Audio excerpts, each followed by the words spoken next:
Il y a, dans les profondeurs du désert, des fleurs qui naissent sans témoin. Elles ne cherchent ni regard, ni reconnaissance, ni même un nom. Elles apparaissent, éclatent dans leur beauté fugace et disparaissent sans trace. Elles ne posent pas la question de leur but, leur vie et leur raison.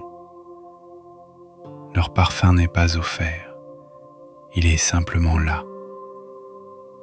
De même, l'être humain, lorsqu'il n'est pas déformé par le désir de devenir, par l'avidité de plaire ou par la peur de l'échec, peut fleurir dans la solitude d'un esprit libre.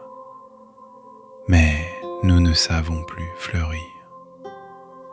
Nous vivons à travers les autres, leurs regards, leurs attentes, leurs jugements.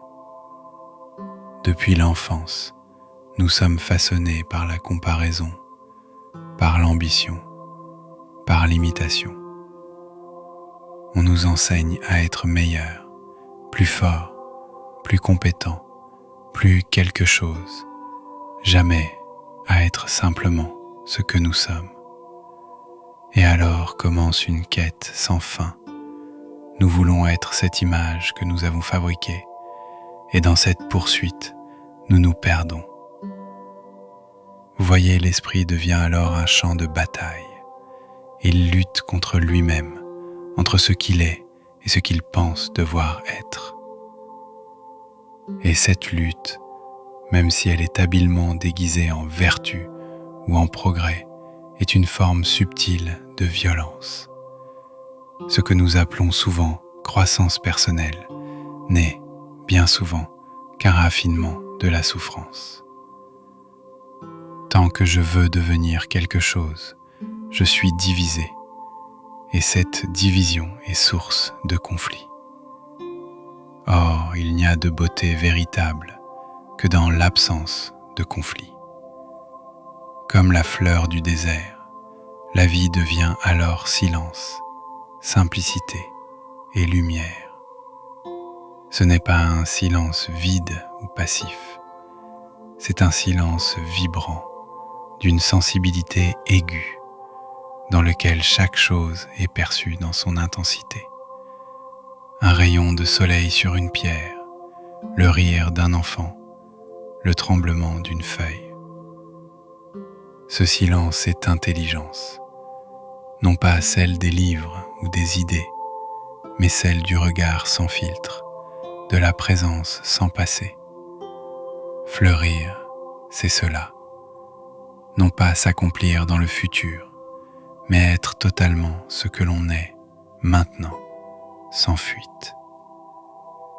Cela exige une grande attention, une attention qui n'est ni tension ni effort, mais un état de vigilance détendu, comme l'œil d'un animal dans la forêt. C'est dans cette attention que la peur se dissout, que le jugement tombe, que naît une liberté qui n'est pas donnée par le monde, car le monde ne donne que des cages dorées, jamais des ailes.